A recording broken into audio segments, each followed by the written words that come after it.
Student, आज के इस लेक्चर में हम chapter number 7 chemistry of hydrocarbon जो है वो आज हम स्टार्ट कर रहे हैं। और यहाँ से अब हमारा जो एक्चुअल ऑर्गेनिक केमिस्ट्री है वो यहाँ से अब हमारी स्टार्ट हो रही है। एक्चुअल इसलिए कि इससे पहले जो हमने पढ़े थे वो तमाम चीज़ें याद करने की इतनी 4 मार्क्स में उनका जो है वो आसान सा एक सवाल आ जाता था।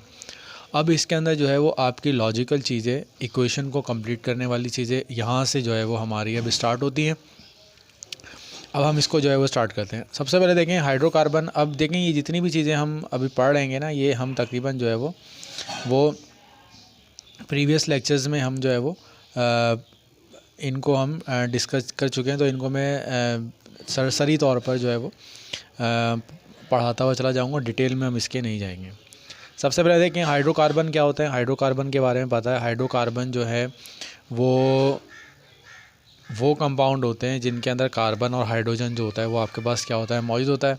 अच्छा, हाइड्रोकार्बन को हमने जो है वो क्लासीफाई किया था किसके अंदर, ओपन चेन के अंदर, जो बिल्कुल स्ट्रेट चेन होते थे, ठीक है।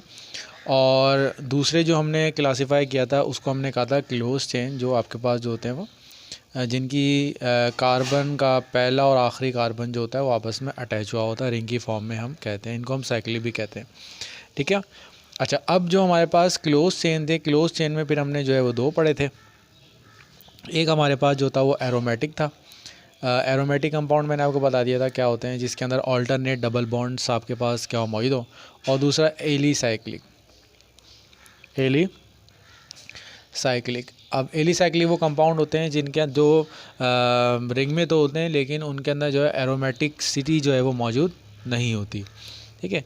और फिर इन एलिसाइक्लिक में फिर आपके पास आ गया था कौन से, जो है आपके पास सैचुरेटेड और अनसैचुरेटेड, ठीक है। और सैचुरेटेड और अनसैचुरेटेड के बारे में मैंने आपको बता दिया था, जिसके अंदर सिर्फ सिंगल बॉन्ड हो वो सैचुरेटेड है, जिनके अंदर डबल बॉन्ड हो वो हमारे पास क्या, अनसैचुरेटेड है।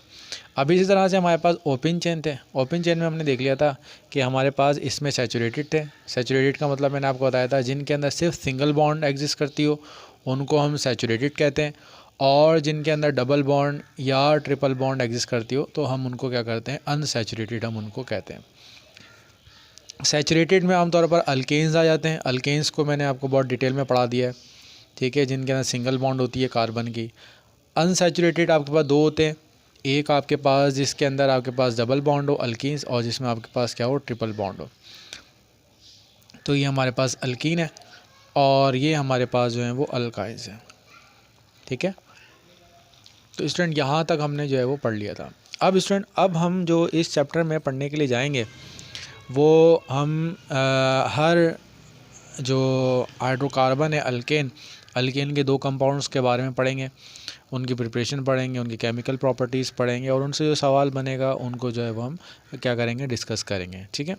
अच्छा, अब आप जब इसको बुक खोलेंगे ना तो बुक के अंदर आपको जो है बहुत सारी डेफिनेशन नज़र आ जाएंगी। जैसे सैचुरेटेड हाइड्रोकार्बन क्या होता है, ये डेफिनेशन मैंने नहीं बताई है, आप उसमें से, क्योंकि मैं इनको बहुत डिटेल में डिस्कस कर चुका हूँ प्रीवियस वीडियोज़ में, तो यहाँ आप बताना जो है वो टाइम का वेस्ट ही होगा। तो इसमें जो है वो जो डेफिनेशन है सैचुरेटेड हाइड्रोकार्बन की क्या है, अनसैचुरेटेड हाइड्रोकार्बन की क्या है, अल्कीन्स क्या है, अल्केन्स की डेफिनेशन क्या है, अल्कीन की डेफिनेशन क्या है, अल्कीन्स की क्या है, साइक्लिक हाइड्रोकार्बन एरोमेटिक कंपाउंड, या आपके बुक के पेज नंबर 126 से लेके और 129 तक ये आपके पास गिवन है। तो ये अगर डेफिनेशन आ भी जाती हैं तो 1 नंबर में आती है, और क्लासिफिकेशन में अलग से आपको पढ़ा चुका हूँ, तो जब क्लासिफिकेशन आएगा तो वो लिख दीजिएगा। और अगर डेफिनेशन है सैचुरेटेड हो, अनसैचुरेटेड, अल्कीन्स क्या होते हैं, अल्काइंस क्या होते हैं, ये वो आप आसानी से इसको लिख देंगे। तो सबसे पहले आज जो हम पहला कंपाउंड पढ़ने के लिए जा रहे हैं वो हम पढ़ने के लिए जा रहे हैं केमिस्ट्री ऑफ मीथेन, ठीक है। अब इसमें देखें जो सीक्वेंस होगा वो ये होगा कि हम इनका सबसे पहली जो चीज़ हम पढ़ेंगे वो इनकी हम पढ़ेंगे कि molecular orbital, molecular orbital treatment of methane. अब मीथेन के बारे में आपको अच्छी तरह से पता है, मीथेन जो है वो पहला मेंबर है अल्केन का, उसके अंदर सिंगल बॉन्ड होती है, ठीक है, ये चीज़ है। तो अब सवाल जो आता है वो ये आता है कि आपके पास जो है वो स्ट्रक्चर ऑफ मीथेन क्या है, वो आपने क्या करना होता है, इसके अंदर डिस्कस करना होता है।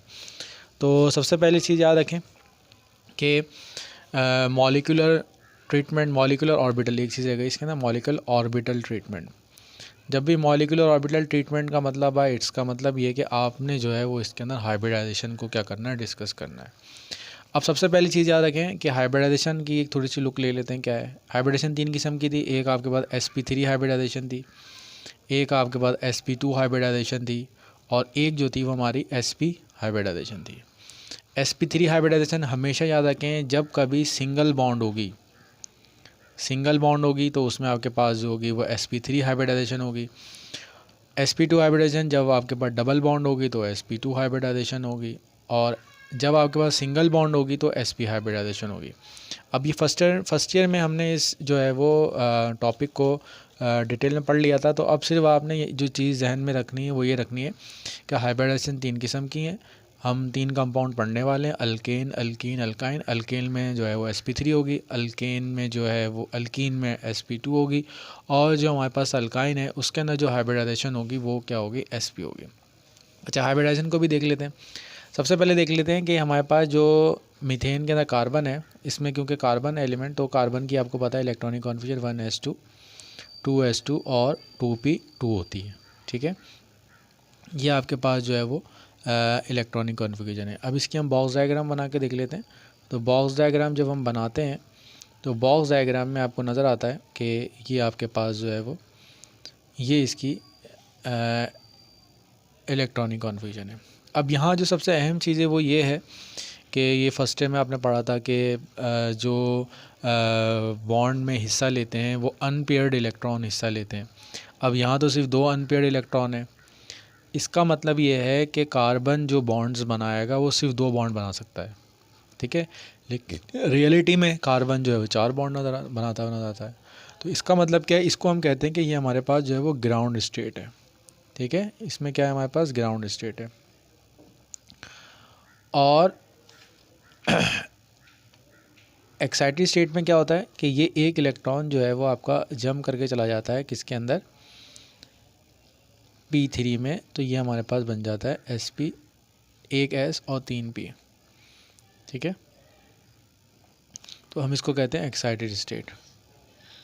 ठीक है, अब यहाँ पर देखिए कि ये एक s है, ये एक 3 p है।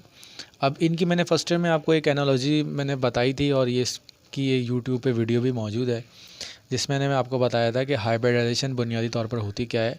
हाइब्रिडाइजेशन की क्या है कि मुख्तलिफ़ चीज़ों को जब आप कंबाइन करते हैं तो कंबाइन करने के नतीजे में जो नई चीज़ आती है उसको हम कहते हैं कि ये हमारे पास जो है वो हाइब्रिडाइज मटेरियल है। यानी हाइब्रिडाइज मटेरियल का मतलब इसके अंदर वो तमाम करैक्टरिस्टिक मौजूद हैं जो इससे पहले वाले जो आपका मटेरियल था उसके अंदर मौजूद थे। इसकी सिंपल सी मिसाल है, जैसे मिसाल के तौर पर अगर आपके पास 7 अप की बोतल है और 3 पेप्सी की बोतल्स मौजूद हैं, और अगर आप इन चारों को मिक्स कर दें, यानी एक कंटेनर लें और कंटेनर में आप चारों को मिक्स कर दें। जब चारों को कंटेनर को मिक्स कर देंगे तो ये जो सारी की सारी बॉटल्स हैं, इन सारी की सारी बॉटल के मिक्स करने के नतीजे में हमारे पास एक मिक्सर बन जाएगा। और जब हम इसको दोबारा फिल करेंगे बॉटल्स में, जब हम दोबारा बॉटल को फिल करेंगे तो हमारे पास जो टोटल बॉटल्स आएंगी वो हमारे पास कितनी आएंगी, 4 ही आएंगी। ठीक है, लेकिन अब इसके अंदर जो है वो जायका, एक हिस्सा जायका 7 अप का होगा और 3 हिस्से जायके जो होंगे वो आपके पास क्या होंगे, पेप्सी के होंगे। अब ये जितनी भी बॉटल्स हैं, ये सारी की सारी बॉटल्स जो हैं इनको हम कहते हैं कि ये हमारे पास हाइब्रिडाइज बॉटल है। ठीक है, ये मैंने आपको बहुत मुख्तसर से बता दिया, और आपने डिटेल में पढ़ना है तो हाइब्रिडाइजेशन का एक टॉपिक भी मेरा जो है वो फर्स्ट ईयर के लेक्चर्स में मौजूद है, तो उसमें भी आप देख सकते हैं। तो यहाँ तक आपको बात समझ में आ गई हो कि हाइब्रिडाइजेशन क्या है। हाइब्रिडाइजेशन में मुख्तलिफ़ जो चीज़ें होती हैं वो मिक्स होती है, मिक्स होने के बाद जो नहीं आती है उसको हम sp3 कहते हैं, उसको हाइब्रिडाइज मटेरियल कहते हैं। अब इसमें क्या होता है, अब इसमें जो मिक्सिंग होती है वो हमारे पास जो एटॉमिक ऑर्बिटल्स मौजूद होते हैं उन एटॉमिक ऑर्बिटल्स की मिक्सिंग होती है। अब सवाल ये है कि हमारे पास 4 ऑर्बिटल हैं, S और 3 p ऑर्बिटल्स हमारे पास मौजूद हैं।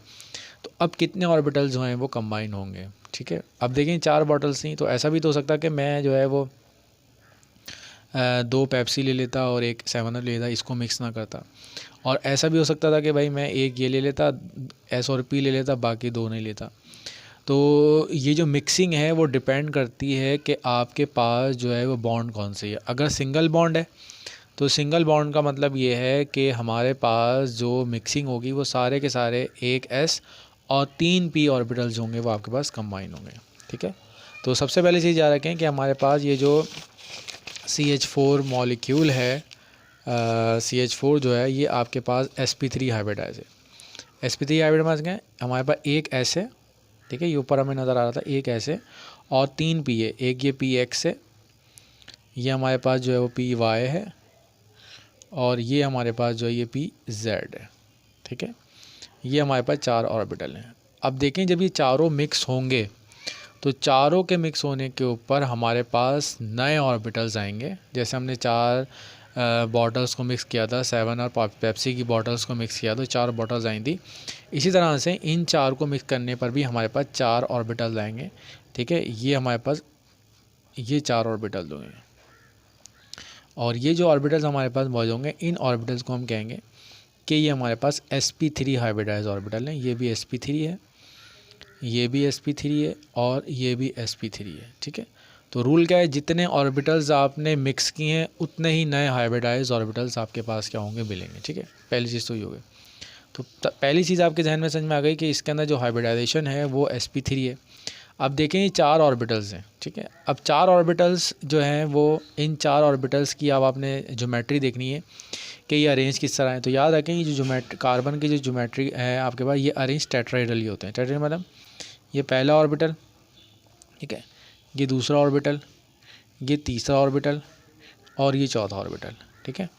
इसकी मिसाल बिल्कुल इस तरह से है जैसे आपके पास पंखा होता है तो पंखे के 3 पर होते हैं और एक डंडा ऊपर होता है, ठीक है, ठीक है। अब आप क्या करें, जो पंखे के 3 पर हैं उनको नीचे की तरफ थोड़ा सा बेंड कर दें। पहले बिल्कुल स्ट्रेट थे, ऐसे थे, आप थोड़ा सा बेंड कर दें।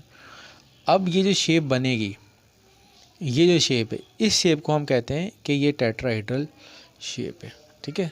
यानी कार्बन है और जो 4 हाइड्रोजन है, एक हाइड्रोजन आपका यहाँ पर ओवरलैप हुआ हुआ है, एक हाइड्रोजन आपका यहाँ पर ओवरलैप हुआ हुआ है, एक हाइड्रोजन आपका यहाँ पर ओवरलैप हुआ हुआ है और एक हाइड्रोजन जो है वो आपका यहाँ पर आपका ओवरलैप हुआ हुआ है। और इनके दरमियान जो एंगल्स होते हैं वो आपके पास एंगल जो होते हैं वो 109.5 के एंगल इसके अंदर मौजूद होते हैं, ठीक है। तो अब हमने क्या करना है, इसके जो है वो स्ट्रक्चर को जो है वो बताना है। तो सबसे पहली चीज़ इसके अंदर क्या है कि आपके पास जो है वो कार्बन ऑफ, ये जो आपके पास, अब इन जब हम डिस्कशन के बाद इसको लिख लेना, हमें लिखना क्या है, तो कार्बन ऑफ मीथेन CH4, ये आपके पास सबसे पहली चीज़ क्या है, ये आपके पास क्या है, sp3 हाइब्रिडाइज है, ठीक है। ये sp3 हाइब्रिडाइज है, हाँ, ठीक है, हाइब्रिडाइज है, ठीक है। अच्छा, कंटेनिंग, और इसके अंदर जो हाइब्रिडाइज sp3 हाइब्रिडाइज ऑर्बिटल हैं तो इसके अंदर जो है वो 4 कंटेनिंग 4 sp3 हाइब्रिड ऑर्बिटल, तो इसके अंदर 4 जो है वो sp3 हाइब्रिड ऑर्बिटल्स जो हैं वो इसके अंदर मौजूद हैं, ठीक है। अच्छा, अब ये जो 4 ऑर्बिटल्स हैं, अब इनकी शेप की बारी आती है। तो ये जो आपके पास ये 4 ऑर्बिटल हैं, दीज 4 sp3 हाइब्रिड ऑर्बिटल, ठीक है। ये हाइब्रिड ऑर्बिटल्स जो हैं वो आपके अरेंज हैं, are arranged in a tetrahedral fashion. Tetrahedral fashion का मतलब कि 4 कोनों के ऊपर जो है इनके 4 कोनों के ऊपर जो है वो हाइड्रोजन के एटम जो है वो आपके पास अटैच होंगे, ठीक है, विद एन एंगल ऑफ, और उनका एंगल जो होता है वो आपके पास जो है वो 109.5 का होता है और उसको आप फिगर में देख सकते हैं, ठीक है। अच्छा, इसके बाद ठीक है, अच्छा, अब इसके बाद आपके पास है हाइड्रोजन, ठीक है। द ऑर्बिटल्स ऑफ 4 हाइड्रोजन, अब आपके पास क्या है, 4 हाइड्रोजन है और हाइड्रोजन के पास जो है वो आपके पास जो ऑर्बिटल है वो एस ऑर्बिटल है। Orbitals of 4 hydrogen atom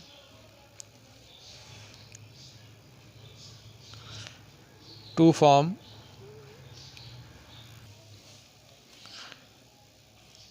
overlaps with sp3 hybrid orbital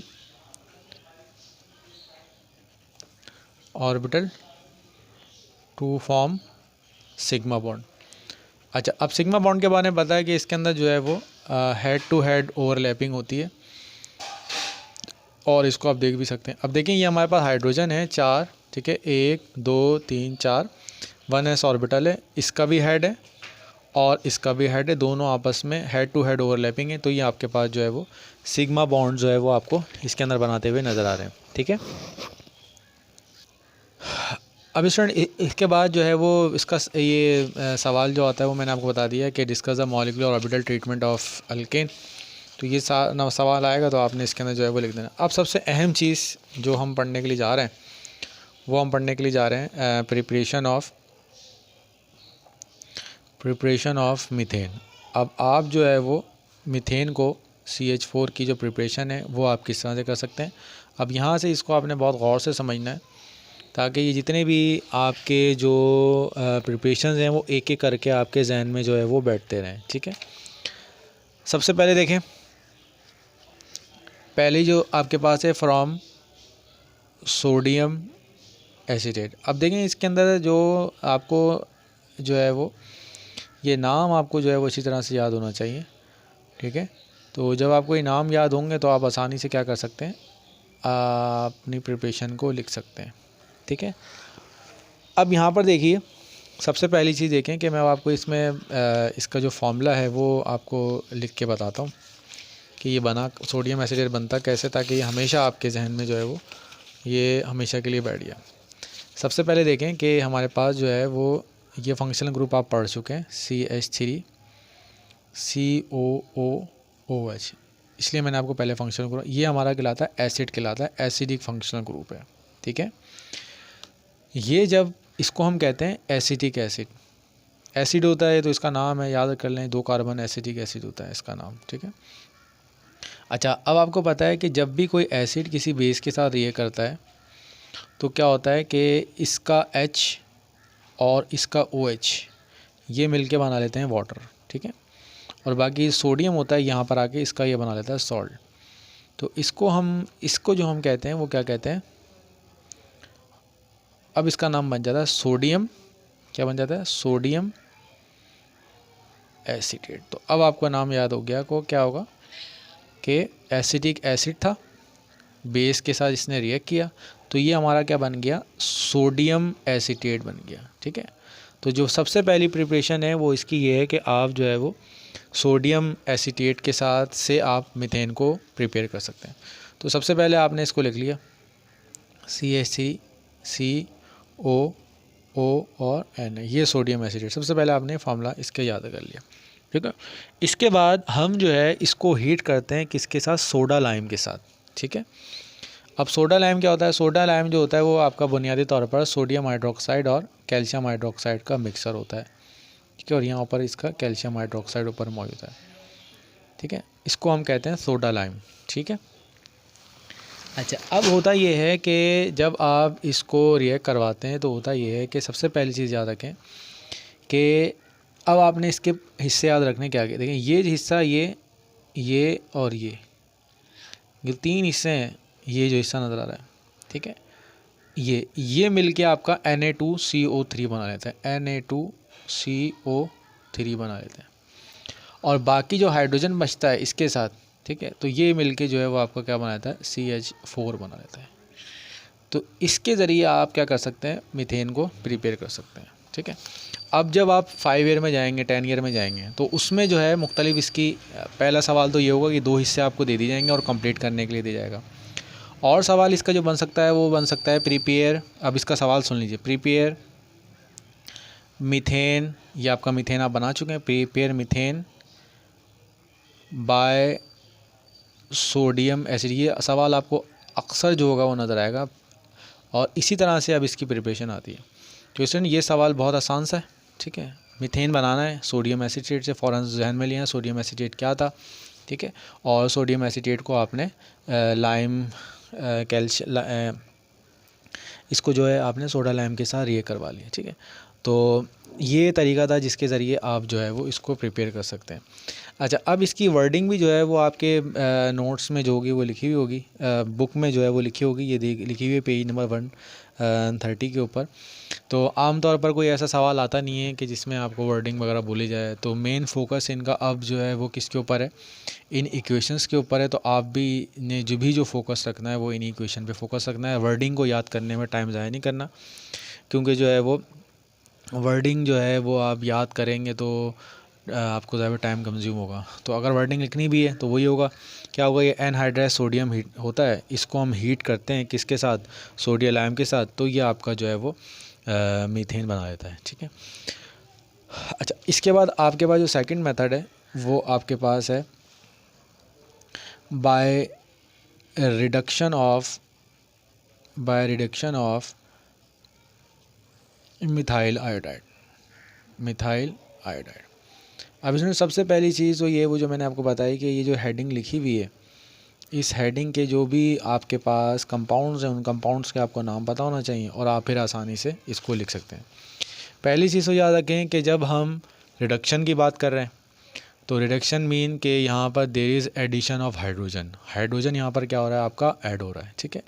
और रिडक्शन किसकी हो रही है, तो रिडक्शन किसकी हो रही है, मिथाइल आयोडाइड की हो रही है रिडक्शन। तो आपको ये पता होना चाहिए कि मिथाइल आयोडाइड है क्या। मिथाइल मैथ आपको समझ में आ गया, मैथ है, तो ये आपको पता है कि ये CH4 अगर होता है तो ये तो मीथेन है।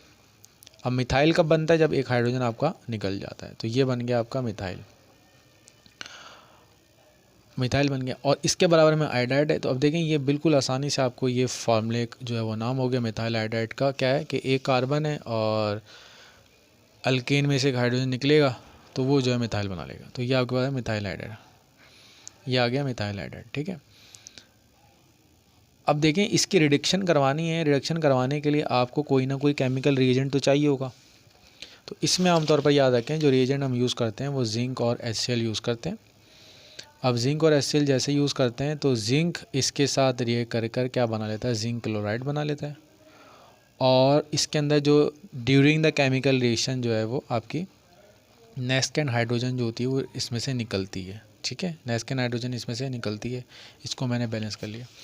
तो अब यहाँ पर जो चीज़ देखें ये जिंक है और आपके पास क्या है, HCl आपने डाला था, ठीक है। अब वो जो नेस्केंड हाइड्रोजन निकली, ठीक है, वो जो नेस्केंड हाइड्रोजन निकली, अब वो नेस्केंड हाइड्रोजन जो है वो क्या करेगी, वो इस कंपाउंड के अंदर हाइड्रोजन को क्या करेगी, ऐड करवाएगी। जैसे मिसाल के तौर पर अब दो एटम है, ठीक है। अब यहाँ पर दो एटम है, एक एटम क्या करेगा, वो इस हाइड्रोजन के साथ रिएक्ट करके तो क्या बना लेगा, हाइड्रोजन आयोडाइड बना लेगा। और जो दूसरा एटम होगा वो इसके साथ मिलके जो है वो आपका इसमें जाके अटैच हो जाएगा। तो अब यहाँ पर देखें इस कंपाउंड में क्या ऐड हो चुकी है, हाइड्रोजन जो है वो ऐड हो चुकी है। तो इसको हम कहते हैं कि ये हमारे पास रिडक्शन ऑफ मिथाइल आयोडाइड है। और इसको आप लिख भी सकते हैं ऐसे, CH3I कंडेंस फॉर्म में CH3I। और ये मैंने समझाने के लिए आपको बताया था जिंक और HCl है, ठीक है। अब आपके जहन में सवाल आएगा यहाँ पे दो हाइड्रोजन क्यों है। तो यहाँ देखें केमिकल इक्वेशन हमेशा रेट लिस्ट होती है, वो ये बताती है कि आपको जो है कितने जो है वो एटम आपके कंज्यूम हो रहे हैं किसी भी केमिकल रिएक्शन में। तो यहाँ पर क्योंकि दो ही एटम कंज्यूम हो रहे थे, एक एटम जो है वो आयोडाइड के साथ निकल रहा था और दूसरा जो है इसके साथ निकल रहा था, और कोई तीसरा भी होता तो हम 3 लिख देते हैं। तो यहाँ कंजप्शन जो है वो 2 की है, ये HCl है, ठीक है, और ये आपका बन गया CH4, ठीक है, और ये बन गया आपका हाइड्रोजन आयोडाइड, ठीक है। और ये आपने यहाँ पे लिख दिया, इसको ये बना दें, यहाँ पर ये ब्रेड आ गया और ये 2H आ गया। तो स्टूडेंट ये आपका था। अब इसके सवाल सुन लें जो बनते हैं। अब इसके सवाल जो बनते हैं वो बनते हैं प्रिपेयर। अब आप ये जितने भी सवाल हैं इनको नोट डाउन करते रहिएगा। Prepare methane by reduction of methyl iodide. ठीक है, ये सवाल आपका आ सकता है। और जो है और सवाल क्या हो सकता है, प्रिपेयर मीथेन बाय नेस्केन हाइड्रोजन। अभी देखिए नेस्केन हाइड्रोजन पता है कि मैंने आपको बताया था कि जो है वो आपकी प्रिपेयर हुई है, तो उसमें आपको नज़र आ रहा है कि हाइड्रोजन जो है वो during the chemical reaction prepare हुई है। तो आप अब देखें दोनों का जवाब बिल्कुल सेम है, मुख्तलिफ तरीक़ों से आपसे पूछा जा सकता है। अब इसके बाद जो है इसका हम जो है वो तीसरा मेथड देख लेते हैं क्या है। इसमें by catalytic reduction, by catalytic reduction. अब देखें पहली चीज़ आपके फ़ौरन जहन में आ गई होगी कि भाई रिडक्शन का मतलब there is addition of hydrogen and catalytic mean there is some catalyst. तो उसके अंदर आप जो यूज़ कर रहे हैं वो कैटलिस्ट को यूज़ कर रहे हैं। ठीक है, अच्छा अब इसमें देखें ऑफ मिथाइल आयोडाइड CH3I। अब मिथाइल आयोडाइड मैंने आपको बता दिया था। अब इसमें देखें मिथाइल आयोडाइड का फॉर्मूला मैंने बताया हुआ आपको। मिथाइल का मतलब कार्बन के साथ जो है वो 3 हाइड्रोजन है और एक जो है वो आपका यहाँ पर है। अब कैटलिट हाइड्रोजन में हम जो यूज़ करते हैं वो मॉलिक्यूलर हाइड्रोजन यूज़ करते हैं। ठीक है, और ये आपका प्लेडियम है। ठीक है, अच्छा अब जब हम इसको ट्रीट करते हैं प्लेडियम के साथ हीट करते हैं तो होता ये है कि इसके अंदर जो हाइड्रोजन की बॉन्ड होती है, हाइड्रोजन की जो बॉन्ड है, ये हाइड्रोजन की बॉन्ड क्या होती है, ब्रेक हो जाती है। और इस हाइड्रोजन की बॉन्ड के ब्रेक होने के बाद क्या होता है कि ये जो आई है ये आई के साथ ये करके तो हाइड्रोजन आयोडाइड बना लेता है। ठीक, और दूसरा जो होता है वो इस CH4 के साथ जो आपका क्या होता है अटैच जाता है। ठीक है, ठीक है स्टूडेंट, ये आपके पास कैटालिटिक रिडक्शन थी। अब इसकी वर्डिंग आपके बुक में भी लिखी हुई है, उसको भी आप जो है वो आसानी से उसमें देख सकते हैं। ठीक है, अच्छा अब इसका सवाल क्या आएगा, इसका सवाल आएगा prepare methane by catalytic reduction, catalytic reduction के ज़रिए। अब स्टूडेंट ये सवाल मैंने आपको बता दिया है। अब इसमें जो है वो लास्ट मेथड हम देख लेते हैं। वो जो फोर्थ मेथड है, वो फोर्थ मेथड है by the hydrolysis of Grignard reagent. आप हाइड्रोलिसिस ग्रिग्नार्ड रिएजेंट के ज़रिए आपने इसको क्या करना है, प्रिपेयर करना है। ठीक है, अब देखें इसमें सबसे पहली चीज़ हाइड्रोलिसिस का मतलब क्या है। हाइड्रोलिसिस का मतलब ये है कि आपने जो है वाटर को यूज़ करना है। ठीक है, और लिसिस का मतलब क्या है, जो दूसरा कंपाउंड होगा वो लिसिस मीन ब्रेक होना, तो जो जिस कंपाउंड को आप यूज़ कर रहे हैं वो वाटर की मौजूदगी में क्या हो जाएगा, ब्रेक हो जाएगा। ठीक है, यहाँ तक समझ में आ गया आपको। अच्छा अब यहाँ पे जो सवाल आएगा ग्रिग्नार्ड रीजन क्या होता है। अब ग्रिग्नार्ड रीजन के बारे में याद रख लें, ग्रिग्नार्ड रीजन जो है वो 3 हिस्सों में मुश्तमिल होता है। ठीक है, सबसे पहला हिस्सा जो होता है वो मैग्नीशियम का मेटल होता है, याद रखें सिर्फ मैग्नीशियम का मेटल होता है। ठीक है, अब मैग्नीशियम की वैलेंसी क्योंकि 2 होती है तो यहाँ 2 एटम आपके आके अटैच हो सकते हैं। तो यहाँ जो एटम आते हैं बराबर में एक आ जाता है हेलोजन। हेलोजन मतलब Cl हो सकता है, I हो सकता है, Br हो सकता है। और जो तीसरा हिस्सा होता है वो यहाँ पर आपके पास कोई अल्काइल की चेन होती है, यानी R आपके पास होता है। मतलब 1 कार्बन वाला भी हो सकता है, ये 2 वाला भी हो सकता है, 3 वाला भी हो सकता है और 4 वाला भी हो सकता है। ठीक है, तो ये हमारा ग्रिग्नार्ड है। तो ग्रिग्नार्ड रीजन का जो फार्मूला बनता है वो बनता है RMgX। आर मीन के यहाँ पर जो है वो मुख्तलिफ जो है वो कार्बन की चेन्स जो है यहाँ पर हो सकती हैं, 2 भी हो सकती है, 3 भी हो सकती है। ठीक है, अब हम सबसे पहली चीज़ जो हम ग्रिग्नार्ड रीजन का हमने देख लिया। अब इस ग्रिग्नार्ड रीजन में देखें कि इसको समझें कि इसमें देखें ये जो अल्कली मेटल्स होते हैं ये इलेक्ट्रोपॉजिटिव होते हैं। तो ये जो हिस्सा होता है इस हिस्से पे जो चार्ज आता है वो पॉजिटिव आ जाता है। ठीक है, और ये क्योंकि ज़्यादा कम इलेक्ट्रोपॉजिटिव होते हैं तो इन पे चार्ज आता है नेगेटिव आ जाता है। तो अब ग्रिग्नार्ड रीजन के बारे में जो दूसरी चीज़ आपने ध्यान में रखनी है वो ये रखनी है कि हमारे पास जो ग्रिग्नार्ड रीजन है उसमें एक हिस्से पर जो है वो पॉजिटिव है और दूसरे हिस्से पर जो है वो आपका नेगेटिव है। ये 2 पार्ट्स हमारे मौजूद हैं। अब Grignard reason of hydrolysis of Grignard reason. ठीक है, यानी फ्रॉम, इसको हम कहेंगे फ्रॉम मिथाइल मैग्नीशियम आयोडाइड। अब हेलोजन कोई भी रख सकते, अगर आयोडाइड ले रहे हैं तो आयोडाइड हो जाएगा, क्लोराइड ले रहे हैं तो क्लोराइड हो जाएगा। तो ये बन जाएगा मिथाइल मैग्नीशियम आयोडाइड। अब मिथाइल में आपको पता है CH3 एक ही कार्बन है तो CH3 हो जाएगा, मैग्नीशियम तो हमेशा ही आएगा, और आयोडाइड हमारे पास यहाँ पर आ रहा है। ठीक है, अब हाइड्रोलिसिस कर रहे हैं तो हाइड्रोलिसिस में पता है आपको वाटर आप यूज़ करेंगे।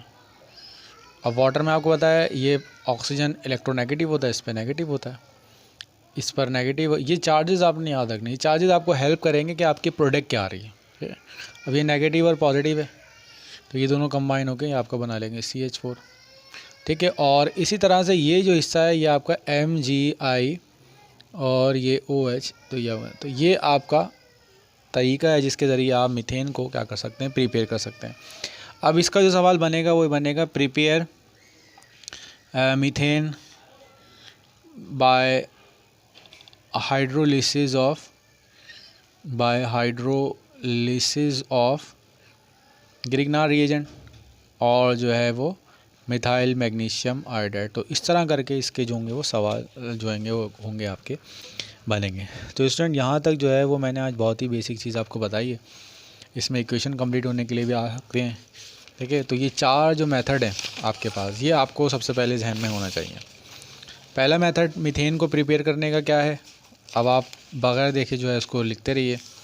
पहला तरीका क्या है, फ्रॉम सोडियम एसीटेट। अब ये आपका जो है ना ये चार्ट आपका फ़ौरन जहन में बन जाते हैं, फ्रॉम सोडियम एसीटेट, पहला तो ये है। और सोडियम एसीटेट का जो फार्मूला है वो आपका 2 कार्बन है तो ये सोडियम एसीटेट का फार्मूला है। दूसरा जो है वो आपके पास रिडक्शन है, इसके बाद रिडक्शन है, और रिडक्शन 2 हैं आपके पास।